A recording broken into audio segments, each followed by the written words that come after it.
Ah, there you are.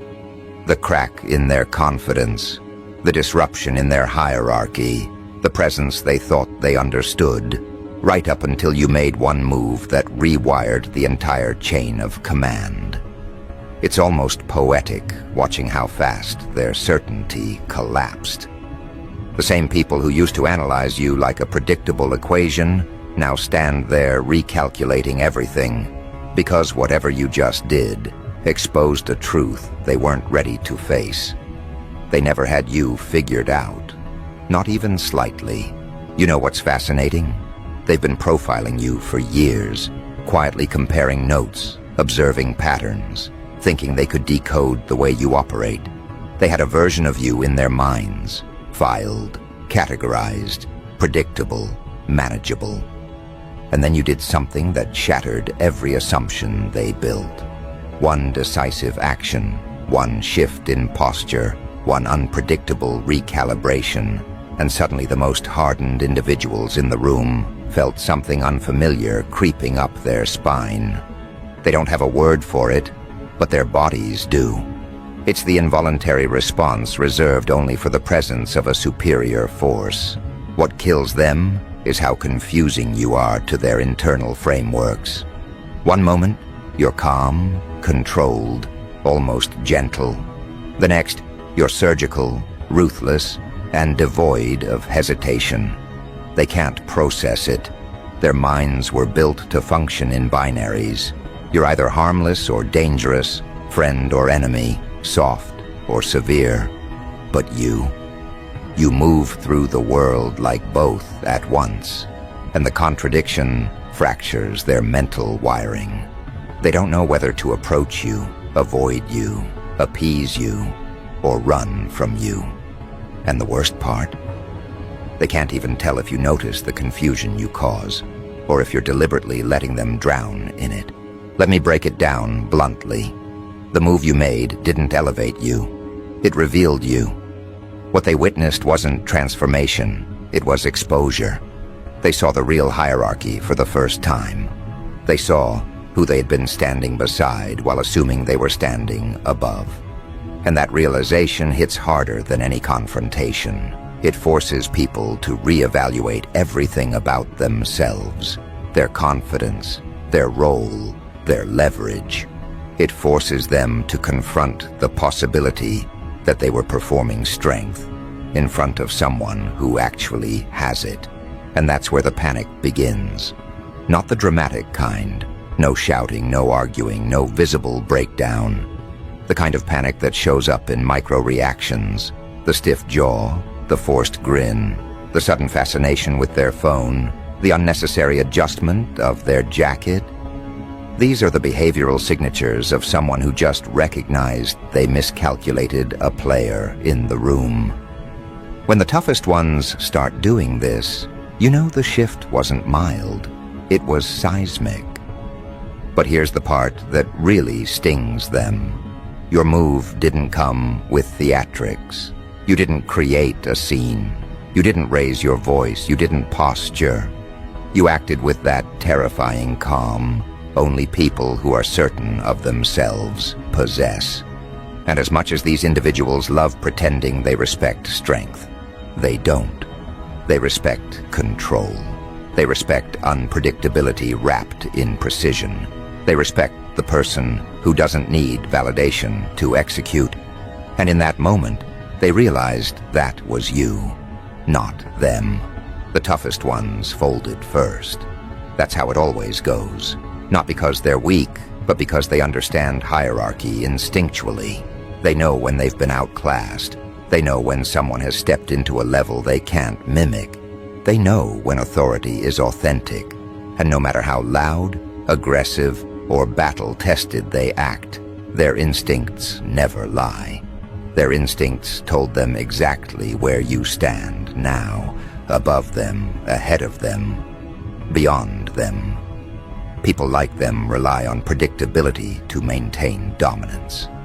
They need to understand someone to manage them. But your last move broke their sense of measurement. They don't know what you'll do next, how far you'll go, or what lines you see as irrelevant. They don't know if you're the type to respond, escalate, ignore, or dismantle. And unpredictability is the greatest fear of anyone who depends on control. There's an almost comedic element to watching them adjust. The same individuals who walked with inflated confidence now walk like their shoes might explode. They speak with measured tones, slow caution, and suspiciously polite phrasing. They suddenly care about your input. They suddenly over-explain their decisions. They suddenly want to make sure you understand the context. You don't need the context. They do. They're terrified of misstepping around someone whose boundaries they can't map. Your last move didn't put you at the top of the food chain. It exposed the fact that you were already there, quietly observing everyone who mistook your restraint for limitation. They confused your patience with uncertainty. They thought your quiet was voluntary compliance. They never considered that you were collecting data while they performed strength. They never realized that you were operating at a depth they couldn't perceive. And once someone sees that the person they dismissed is the person they now have to respect, their entire psychological balance shatters. You know why this hit them so hard? Because they had an internal script about you. They thought you would always be approachable, always composed, always diplomatic, always rational. They believed that you would never disrupt the familiar roles. They assumed you would stay in the version of yourself they built in their minds. But you didn't. You rewrote the entire narrative with one action, and their internal world couldn't keep up. You violated the boundaries of their expectation, not with aggression, but with precision. And that precision is what scares them. People can fight loudness. They can resist dramatics. They can defend against emotional outbursts. But they can't predict someone who moves with purpose, someone who acts only when it matters, someone who doesn't broadcast intention. That's the one enemy every self-proclaimed tough individual fears, the quiet threat that becomes real without warning.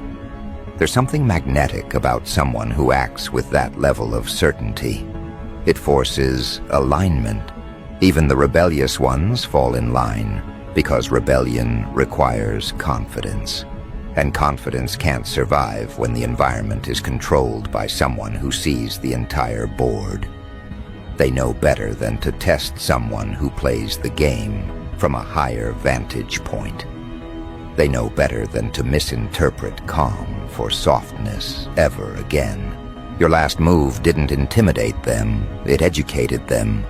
They learned, quickly and involuntarily, that you aren't operating on their timeline, their logic, or their emotional triggers.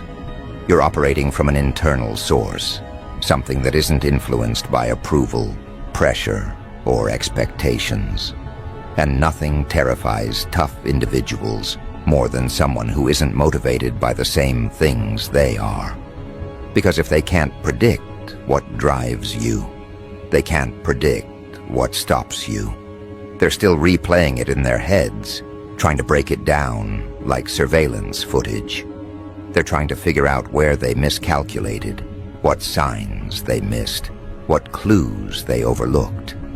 But they can't find any because there weren't any. You acted when it was necessary, not when it was convenient. That alone separates you from them. Their decisions are reactions. Yours are conclusions. Now they're moving around you differently, whether they admit it or not. Their tone is more cautious. Their words are more selective. Their gestures are more calculated. This isn't respect. This is recognition. Recognition of someone who can reorder a room with a single action. Recognition of someone who doesn't need validation to enforce reality. Recognition of someone who can dismantle hierarchy and rebuild it around themselves without saying a word. They don't fear you. They fear misreading you ever again. And that's exactly where the power lies. In the understanding that no one wants to test someone who doesn't need to prove anything. in the realization that the toughest individuals in the room instinctively stepped back and reassessed their standing. In the quiet recalibration of every person who used to speak with entitlement around you. You didn't ask for a new position. You acted in a way that made it undeniable. You didn't declare yourself leader. Their reactions declared it for you. And the funniest part is, they're scrambling to pretend nothing changed, when every detail of their behavior proves everything has. What's happening now is something deeper, something primal. You triggered an instinct older than language, older than social rules, older than every fake expression of dominance humans use to mask their insecurity. You triggered the instinct of hierarchy recognition, the moment when every organism, not just humans, stops, observes, recalculates, and shifts its entire behavioral pattern in response to a force it cannot measure or challenge. That's what your last move did. It wasn't just strategy. It wasn't just timing. It wasn't even just precision. It was a biological reset of the environment. Now look around. The same people who once pushed the edges of your patience suddenly act like those edges don't exist. The same ones who used to test you aren't even willing to test the space around you. The same ones who once walked with an inflated presence now walk like their weight changed. You didn't call them out. You didn't correct them. You didn't demand anything. They adjusted themselves because instinct told them to. That is the mark of someone who has stepped above the chain instead of competing inside it. You know how you can tell the shift was real? It's in the way they speak now. Not what they say, but what they avoid saying. Every sentence is carefully measured. Every word is selected like a soldier, choosing steps in a minefield. Every tone is lowered, softened, controlled, not out of respect, but out of recognition. Recognition of someone who can alter the landscape without raising a hand. Recognition of someone whose decision can change the direction of every conversation. Recognition of someone who doesn't have to fight for the top because they already operate from it. People don't fear a punch. They fear unpredictability wrapped in clarity. They fear someone who doesn't react, doesn't explain, doesn't justify. They fear someone who moves when the moment calls, not when emotions demand. That's what you demonstrated. You didn't need to argue. You didn't need to assert. You didn't need to posture. You simply acted with a level of certainty these individuals spend their whole lives trying to imitate. And nothing exposes imitation like the presence of authenticity. But here's the unsettling truth for them. They never saw the full spectrum of your capacity until now. They got glimpses, flashes, hints. But this was the moment when the curtain dropped, and the reveal was too sharp to ignore. The room suddenly understood that your restraint wasn't a lack of ability. It was control. Control they misread as softness. Control they misinterpreted as compromise. Control they took advantage of because they believed you were operating on their level of thinking. You weren't. You were operating from a vantage point above their emotional reactions, above their ego-driven assumptions, above their need for validation. You were observing their patterns while they were busy performing strength. You were memorizing their motives while they were busy trying to analyze yours. You were understanding them while they were making the mistake of thinking they understood you.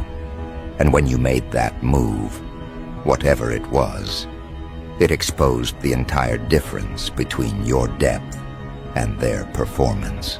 This is the part no one likes to acknowledge. The toughest individuals in any room are often the most fragile. They build their identity on image, on presence, on intimidation, on assumptions that no one will ever challenge them. The moment someone does, someone who isn't performing, someone who doesn't need applause, someone who doesn't play into their theatrics. Their whole psychological framework collapses. Toughness without depth is brittle. Toughness without discipline crumbles under precision. And you brought precision. Notice what they did next. None of them confronted you. None of them questioned your action. None of them tried to reclaim the position they thought they owned. Instead, they went quiet on the inside, while pretending composure on the outside. They folded inward, recalibrated their posture, and redirected their energy. They started nodding at things they would have challenged before. They became agreeable in places they used to be stubborn. They became cautious in spaces where they used to be reckless. That shift wasn't submission. That shift was survival instinct. It's fascinating watching them process it. One part of them wants to maintain the image of being unshakable. Another part knows the truth. You shook them without even trying to. They can't admit it publicly because it wounds their identity. They can't admit it privately because it wounds their self-image. So they do what all ego-driven individuals do when they encounter a superior force. They pretend nothing happened while behaving like everything happened. Your move didn't just change the room. It changed the way they see themselves in relation to you. That's the real recalibration. Tough individuals lose their power the moment they recognize someone who doesn't need to match their aggression, their volume, their energy. Someone who operates above the entire arena they fight inside. And once they recognize that person is you, they shift their entire behavioral alignment. This is why the room feels different around you. It's not tension, it's awareness. Awareness of hierarchy, awareness of authority, awareness of the difference between someone who plays for dominance and someone who simply is dominant. And here's the twist they're struggling to face. Dominance isn't something you claimed. It's something they projected onto you the moment they recognized it. They know you can move again. They know you can shift the environment again. They know you can alter the dynamic with as little effort as the last time. And that knowledge alone changes the weight of every interaction. People who used to challenge you now check the temperature before speaking. People who used to interrupt you now wait. People who used to assume you'd bend now assume you won't. Every one of them is adjusting to a version of you they never prepared for. And the craziest part? They still don't understand how you did it. They still can't explain it. They still can't define it. All they know is that something about you moved, and everything about them followed. They can't articulate why. They can't break down the mechanics. They can't create a psychological framework to make sense of it. All they know is the toughest individuals in the room, the ones who once acted invincible, fell in line. Not because they were threatened, but because instinct told them they were no longer the apex presence. And that's where their real discomfort begins. Because once the toughest ones fall in line physically, their minds follow. And once their minds follow, they begin studying you with a different intention. Before, they were observing you to categorize you. Now they observe you to anticipate you. They watch you the way someone watches an incoming weather shift. Not with bravado, but with awareness that whatever happens next depends entirely on you, not them. Every glance they steal, every subtle hesitation, every overly careful phrase is a sign that they're trying to understand how someone they underestimated just repositioned the entire social ecosystem with one action. That's the stage where confusion turns into fixation, where caution turns into recalibration, where dominance stops being external and becomes internalized by them. They start reading deeper into your tone, your posture, your timing, your stillness. They replay the moment in their heads, trying to pinpoint when exactly the power flipped. They search for clues in your expression, in the way you walked, in the way you delivered your decision. But the more they search, the more they realize how little they understood in the first place. Your move didn't just shift the hierarchy. It exposed the blindness in theirs. They lived under the illusion that toughness equals leadership, volume equals influence, and consistency equals control. But what you did proved otherwise. You demonstrated that power isn't the loudest force. Power is the force that doesn't require validation from the ones reacting to it. Power is self-perpetuating. It doesn't chase acknowledgement. Acknowledgement follows it. And now that they've seen what that looks like up close, none of them can unsee it. Watch how they position themselves around you now. No one stands too close. No one stands too far. They orbit you, subconsciously maintaining a respectful distance, not out of fear, but out of recognition that your energy is no longer something they can casually approach. You didn't ask for that space. They created it on their own, because instinct told them you're operating on a higher frequency than their usual confrontational bravado. It's amusing, in a darkly poetic way, watching the ones who once acted unshakable shift their entire internal code because of a single move they couldn't predict. They keep pretending they're unaffected, but their behavior betrays them. They now assess themselves before they assess you. They second-guess their words before they speak them. They run imaginary simulations in their heads, trying to predict how you might respond, not because they want to provoke you, but because they don't want to step into territory they can't handle. That's what true hierarchy feels like. It's not about intimidation or threat. It's about becoming the reference point, the presence others adjust themselves to, the center of gravity in a room full of people who used to believe they were the gravity. You shattered that delusion without confrontation, without conflict, without theatrics. And because you didn't force them into submission, their submission holds more weight. Forced compliance is temporary. Instinctive compliance becomes permanence. What they don't realize is that this shift didn't come from ego. It came from precision. You acted not out of emotion, but out of necessity. The kind of necessity that rewrites an entire environment in one motion. That's why it hit them so hard. Most people's decisions are driven by insecurity or impulse. Yours wasn't. Yours carried inevitability without being emotional. It carried truth without needing volume. It carried consequence without requiring threat. This is the difference between someone trying to climb the food chain and someone who already sits at the top without having to claw their way through. You didn't challenge their dominance. You revealed that their dominance was never legitimate to begin with. That's why they're quiet now, because the recognition of that truth is too heavy to verbalize. They'd rather swallow it and pretend the shift was mutual, even though they know the real shift was internal, happening inside them, not inside you. And now they face the second phase of adaptation, acceptance. Once the toughest ones fall in line, the rest follow.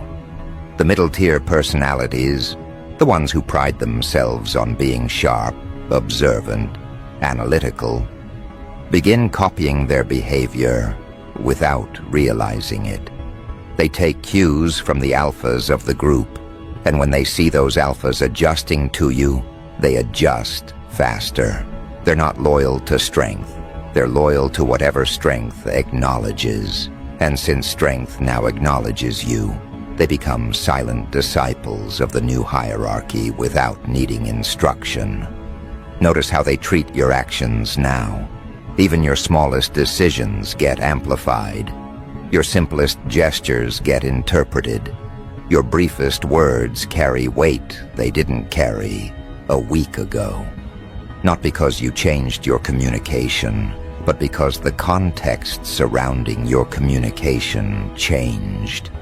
Your presence now has narrative gravity. People attach meaning to things you didn't even intend to signal. They're reading you like scripture, afraid to misunderstand the text. And this is where your dominance becomes irreversible. Because the moment people start interpreting your behavior instead of questioning it, hierarchy becomes real, not symbolic. You're at the top of the chain, and they know it. Not because you said it, but because their reactions declared it long before they consciously admitted it. The toughest ones are the most interesting to watch. They oscillate between forced neutrality and subtle admiration. Their egos won't let them verbally acknowledge what happened, but their instincts betray them every time. They might try to stand tall, but their body language curves around your gravity. They might try to maintain authority, but their eyes move to you before they speak. They might try to hide it, but their entire behavioral rhythm aligns with yours the way predators align themselves under a superior predator. They're not scared of you. They're scared of how naturally they fell into formation. The shift was effortless for you, painful for them, and permanent for everyone.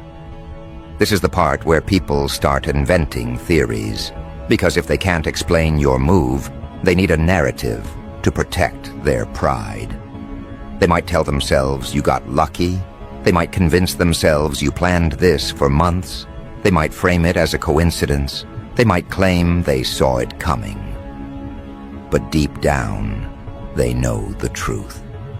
They didn't see anything coming. You weren't on their radar as a threat because you didn't behave like one. You didn't posture. You didn't compete. You didn't fight for dominance. You operated from clarity, not hunger. And that's what terrifies them most. The idea that someone who wasn't even trying just rose above them effortlessly. That level of presence shouldn't be possible in their minds. So they rewrite the story to protect themselves. But instinct doesn't lie. And their instinct knows exactly what you are, the force they didn't account for. Your rise wasn't loud, it wasn't explosive, it wasn't messy, it was clean. Clean enough to expose how chaotic their version of power always was. Clean enough to highlight how much noise they used to hide their weakness. Clean enough to reveal that they relied on intimidation because they never had certainty. Clean enough to demonstrate that their confidence was decorative, while yours was structural. Now they stand in a room, reordered by a person they underestimated, trying to function the way they used to, but failing at every attempt. You made every one of them feel their own fragility in a way they can't outrun. Their identities were built on the belief that they were immovable. Your move made them realize they were only immovable to those